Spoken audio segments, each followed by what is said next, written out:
Indonesia ini sebenarnya milik bersama. Sehingga faham kebangsaan kita itu jangan faham nyempal seakan-akan Indonesia itu bukan Islam. Indonesia ini Islam. Tidak ada Islam, tidak ada Indonesia ini. Tidak ada umat Islam. Umat Islam tidak setuju gitu. Saya tidak setuju Indonesia. Ulama tidak setuju, tidak ada Indonesia. Tidak merdeka. Buktinya dulu sudah mau merdeka, perdebatan ulama, sidang ditunda. Karena umat Islam tidak setuju saya. Pancasila seperti 1 Juni tidak setuju. Tutup dulu sidang. Sidang. Masuk umat Islam di situ. Lalu ditemulah konsep Metsakon Golido. Negara kebangsaan. Pancasila sebagai Metsakon Golido. Dengan rumah kebangsaan Indonesia. Nah, hadirin sekalian. Oleh sebab itu adalah aneh kalau ada yang mengatakan di Indonesia ini terjadi Islamofobi. Mana ada Islamofobi? Saya ingin tanya, ada Islamofobi enggak? Islamofobi itu artinya negara dan pemerintah tuh takut kepada Islam. Benci kepada Islam. Ini enggak ada kebijakan takut kepada Islam, benci kepada Islam. Yang membuat ini orang Islam semua.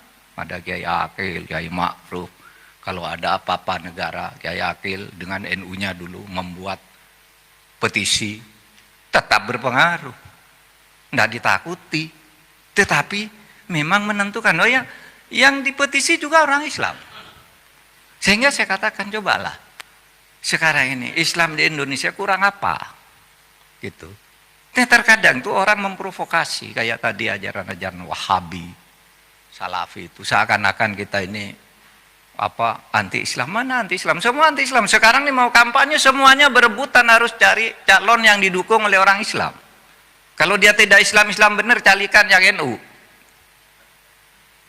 Enggak bisa melupakan itu enggak bisa, kalah.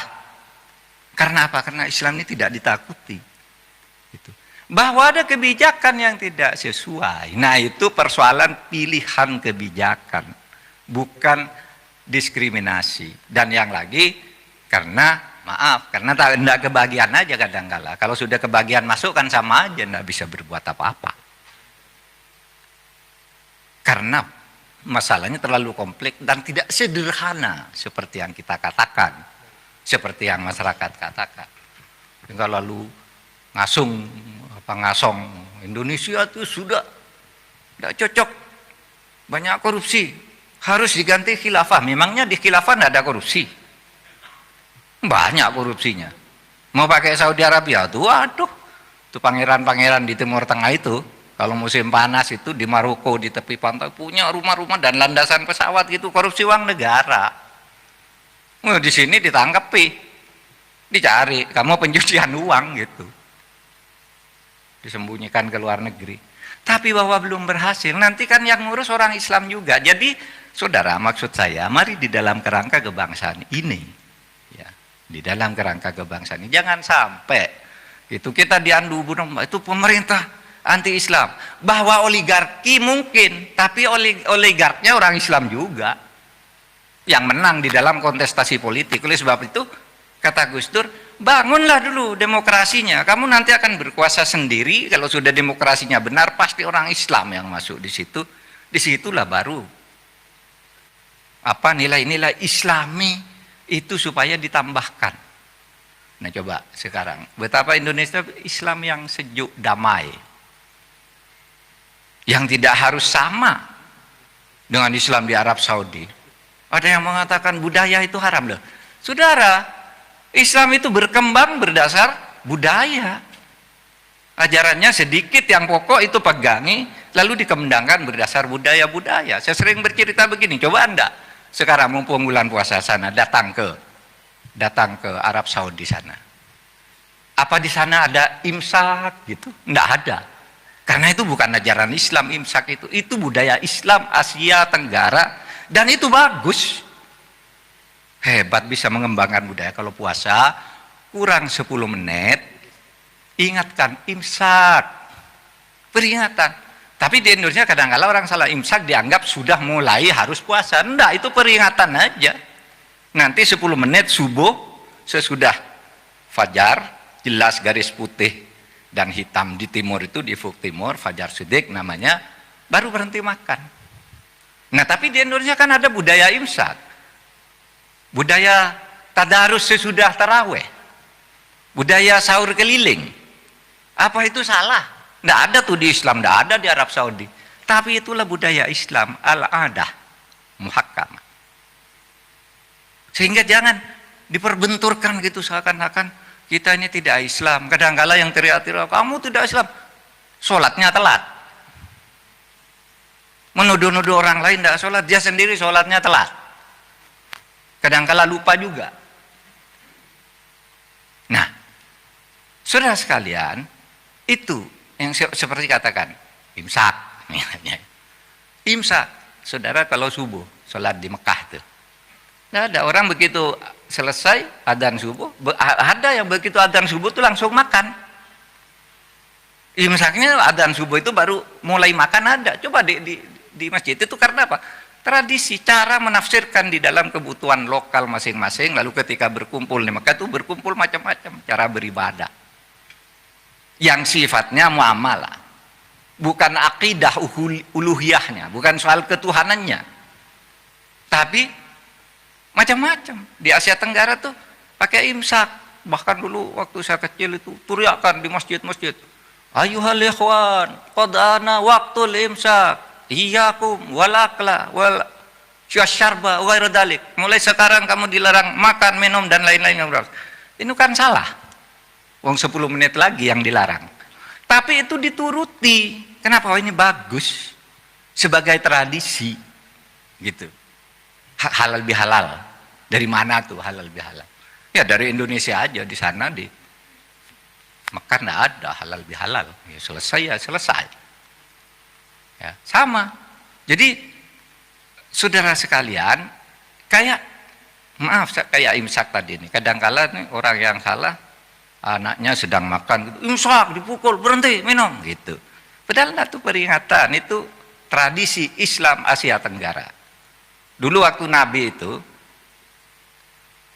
ada beberapa hadis, salah satu diantaranya ketika suatu hari pagi Nabi sedang bersahur di Masjid Nabawi gitu, Bilal, oh ini waktunya subuh, saya mau adzan, ini sudah subuh, dilarang makan, subuh bukan imsak.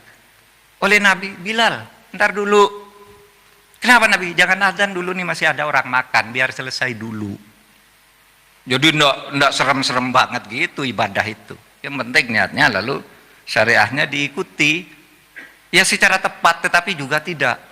Kalau hitam putih kayak gitu, ada situasi-situasi tertentu yang harus kita kembangkan.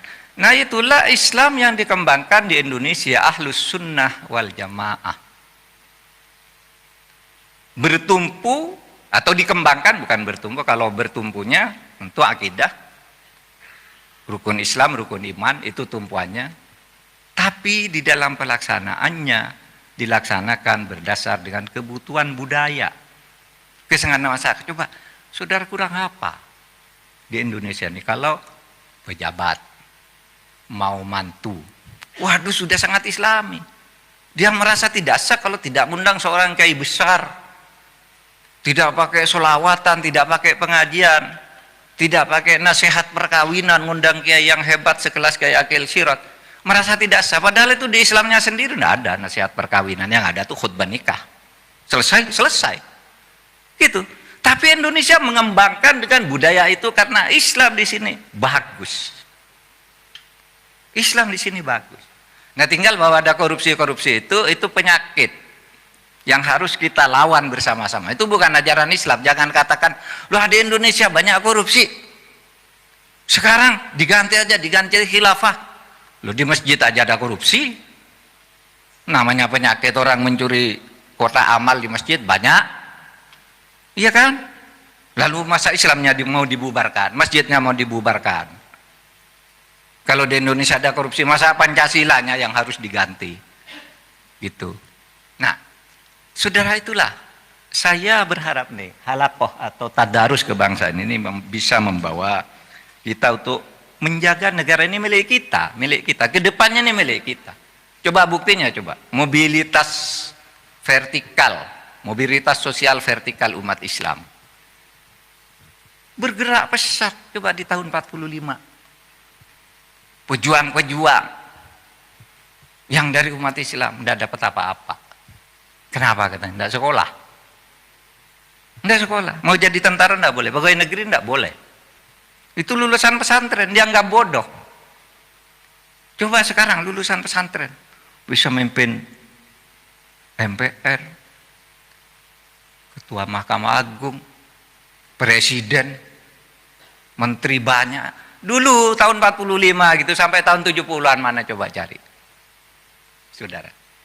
Pasti kalaupun Islam ya Islam, tetapi karena menang pemilihan elektoral di misalnya Masyumi atau apa, tapi di kabinet gitu ya Islam yang dari Masyumi dan dari NU gitu. Yang lain lebih banyak ya Islam formal, KTP lah.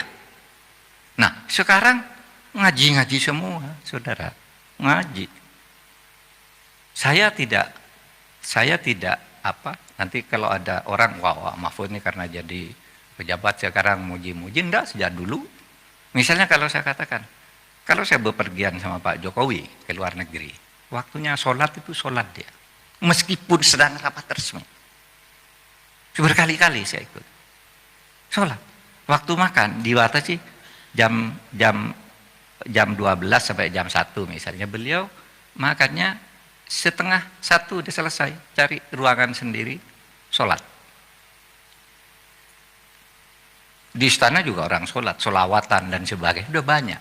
Jadi budaya Islam sudah tumbuh, jangan diganggu dengan radikalisme, takfiri dan sebagainya.